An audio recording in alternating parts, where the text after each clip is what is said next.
earlier said, I'm president of the Perl Foundation. I was in Amsterdam today. I was in the Booking.com offices because they're one of our big sponsors. So Sawyer suggested whilst I was here I should come and talk to the Perl molders at the AmsterdamX group. This is probably the biggest European Perl molders group I've seen in years. So I was expecting about 10 people. I mean, I've been Perl molders groups all across the world. There are some that are very big, like the Shibuya one in Japan, and I hear the Cluj is very big. But this is a very big European Perl molders group. Oh, the Perl Foundation is a non-profit. It's based in America. We are all volunteers. At the minute we have about 50 volunteers. And the aim of the Perl Foundation is simply to support the Perl community. This is this is what I've been doing recently for the Perl Foundation. So I'm the volunteer who has the most time, so I maybe did about 20 hours a week for the Perl Foundation. This is a summary of what I was doing until I left my home in Tokyo in Europe. So you don't have to read it all. I didn't used to keep track of my hours, but people like Gabor kept asking me what I was doing with my time. So now at least if I'm asked, I can tell some people. So I'll just give you, it's not going to be a very long talk, I just want to give you a summary of the sort of things we do. So the thing that we're best known for is grants. Have people here heard of our grants programs? Yeah, maybe a couple. Okay, so, yeah, thank you. So we have the chair of the grants committee, Ozaki-san, is running what we call our traditional grants program. This is the grants program that the Pauly Foundation started 2 years ago. The idea was to support any type of project in the community that the community thought was worth funding. At the minute we evaluate new proposals every 2 months. Usually it used to be every quarter. So we're trying to be more proactive and to do this more frequently. This is the committee who decide on the grants. There is a current round at the minute, but I think it's just closed. So these are the people who get the vote. So because these grants are based on anything in Perl, we have to have quite a wide-ranging group of people who can decide whether they're worth doing or not. At the minute we have 3 running grants. These are the details. Yay!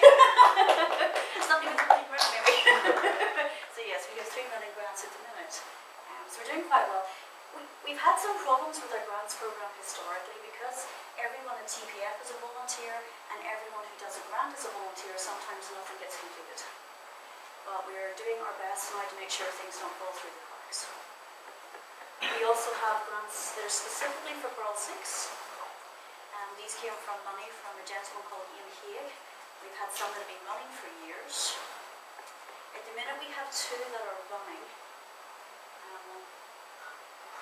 Patrick is now, some of these grants are running quite some time. I was speaking to Carl this week. He is going to continue his grant. He has taken quite a break. He's only done half the work. He says he's going to finish it. Patrick, with the circumstances of his family, is also taking quite a bit of time. So the Perl 6 grants are not going as fast as I would like. At the minute, there's only about $4,000 left in that particular fund. We're expecting another $8,000 to be released back into the Perl 6 fund because there's a grant that Jerry Gay worked on many years ago that is supposed to be closed for the past 3 years. And when it closes, it will release some more money. He's in Australia. He tells me he's going to close it next week. At the minute, our biggest grant program is the Perl 5 Core Maintenance Fund. So a few years ago, probably in 2008, a company called Booking.com. Yeah, you might have heard of it here. They gave a donation of $50,000 to the Perl Foundation, and it was to support Perl. But the idea that people come up with was supporting Dave Mitchell to work on the Perl 5 Core. And once that money ran out, Nicholas Clark got in touch with me and said, "What are we going to do? How do we fund Dave Mitchell?" So we started a new fund, which we call the Perl 5 Core Maintenance Fund. It is our most successful fund ever. To date, we have raised more than $350,000 to support Perl 5. So it's rather impressive. Our biggest donators are Booking.com, and the other big donator is Craigslist Charitable Fund.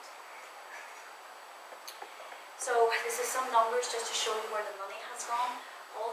information about how we spend the money for these grants is available on our website. Every payment that we made is transparent. So we have given 140,000 or so to Nicholas Clark. Nicholas Clark is no longer working full-time on the Perl Foundation, but he did do so for more than a year. Dear Mitchell, we have given 63,000. He also got the original 50,000 from Booking.com, and he is planning to continue working. He has requested an extension of 20,000 for his grant. Tony Cook is still working at the minute, and his current grant will be extended by 20,000. Paul Johnson, his grant is mostly completed. We had a grant from Jess. Ricardo didn't actually have a grant as such. Ricardo has been funded to travel to the QA Hackathon for a couple of years, which is very important, as has David. So this fund has been incredibly important to Perl 5. We have 14,000 to pay out, and this is the unallocated sum.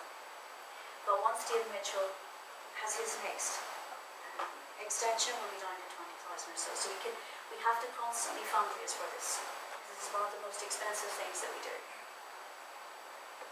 And the other thing, the Perl Foundation is involved in its conferences, but there are conferences in America. We're not involved with the conferences in Europe. We have the American YAPC and those workshops. So in Europe, YAF is involved with the payment gateways and stuff for European workshops and conferences. So in America, it's TPF who runs the payment gateway. We, at the minute, are dealing with sponsorship for our conference organisers. So historically, every conference organiser in the US contacted the sponsors themselves, and it was getting a little messy. So we decided we should help with sponsorship. We also deal with things like insurance and with the legal contracts. So to run a YAPC North America at the minute, next year's will probably cost around $100,000 US. So when YAPC started, local user groups did them, and it was the local user groups that were signing these contracts with companies. But obviously in the US, a hotel will not let an individual sign for something that costs $100,000. So the Perl Foundation has all the contracts with conferences. The next YAPC in America is going to be in Salt Lake City. And we're changing how we're doing conferences in America. So because YAPC, although it's always been incredibly grassroots, and it's always been organised by a Perl members group like yourselves, because it's got so very expensive, if it was to fail, and the Perl Foundation had to pay out $100,000 in the conference that didn't go ahead, it would be a huge problem for us. So we can no longer sit back and hope that YAPC works. And last year's YAPC North America cost over $80,000. It was the second least attended North American conference we've had. It failed on marketing. Now, some parts of it were excellent. I was at the conference. The conference itself was very good.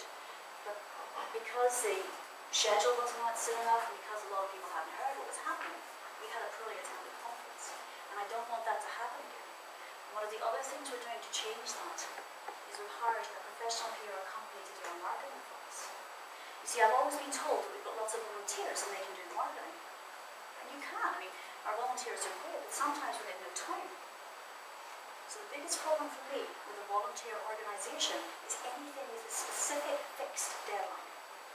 I find volunteers are wonderful if they have more freedom, but the conference will run on the 8th of June next year in Salt Lake City, whether our volunteers are ready or not.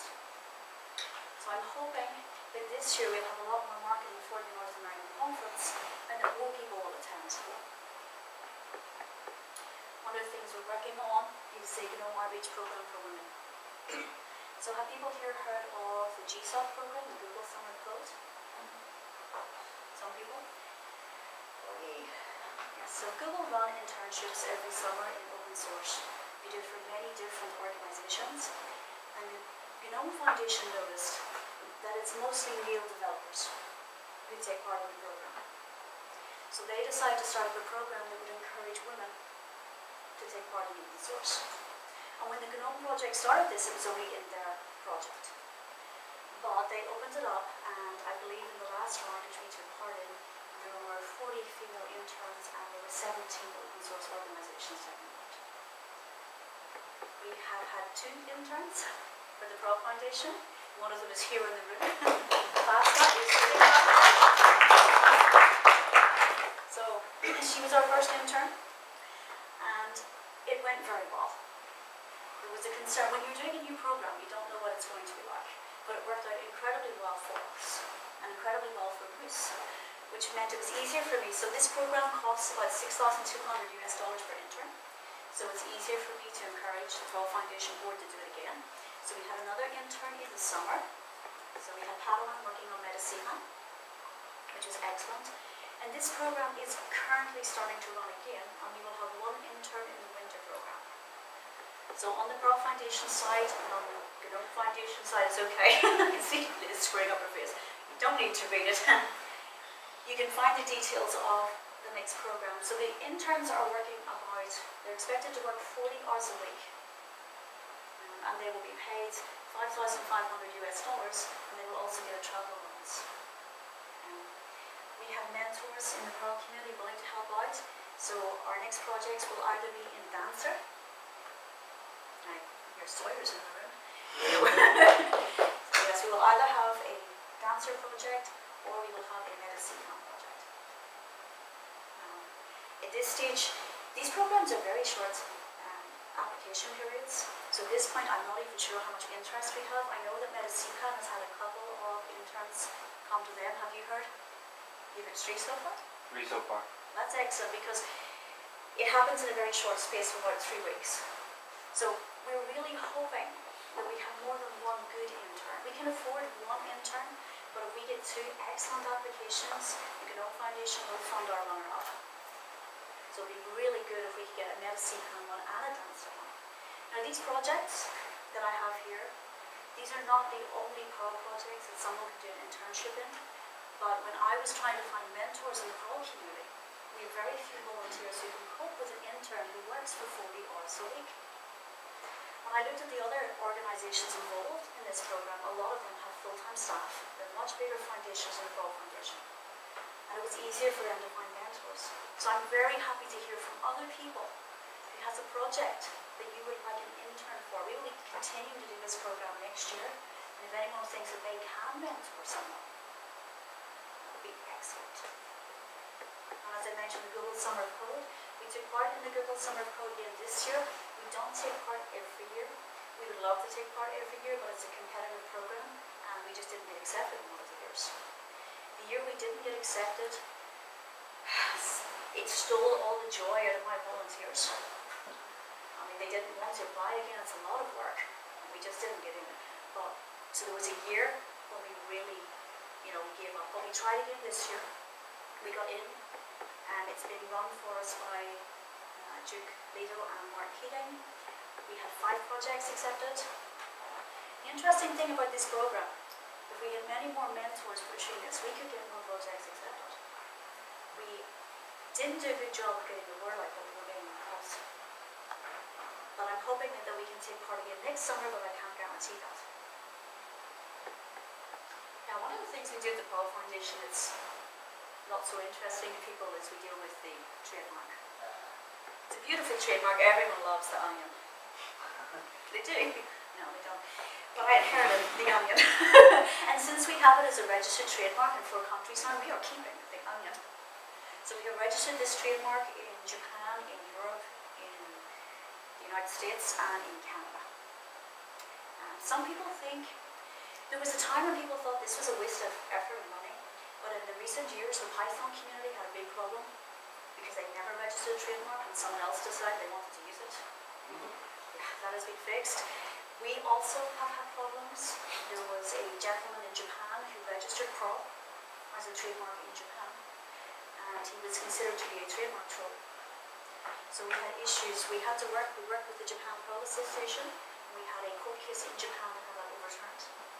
The Perl Foundation actually found it hard to get Perl and the Onion device registered in Japan because Panasonic already had a project called Perl. Now, it wasn't spelled the same way, but it's all transliterated in Japanese, so really, ours is proud of it, so was theirs. But Panasonic actually assigned it to the Perl Foundation because they weren't using that project anymore. So yes, at first when I came across this, I have to keep answering emails saying that yes, you can print an onion on your t-shirt. I just wasn't sure it was worth our time, but actually it's worth our time to have these things protected. We try to do some work in the community over obviously. I'm not going to mention much because I don't want to take up your time, so I'm just going to mention two things. Pearl Hacks. We sponsored this conference last year. This was a conference and a hackathon that took place in America, and again was for female programmers. It's not about Perl. They could come and they could hack in any programming language they wanted, including Perl. So we donated Perl textbooks to it, in the hope to encourage more of them to take part in Perl. They would have taken mentors from us, but this was a project for women. They were really hoping for female mentors. We don't have very many of them in the Perl. We don't have very many female developers, never mind people who have time to be mentors. I do hope that changes for us in the future. We were OSCON this year in the booth, so we do try to get to conferences that are not just ours. We had Liz and Wendy and Uri and Josh looked after this for us, so we do try to still get the word about Perl out in other events. If you want to find out more about what we do, we're on Facebook, we're on Twitter, we have a website, we have a blog. You can always come and speak to me, I'll be here afterwards. Yeah, I will. There's some manic giggling from over there. Oh, yeah. So thank you very much. Has anyone any questions? Come on, nowhere near as complex as Raphael was, and people had questions on that.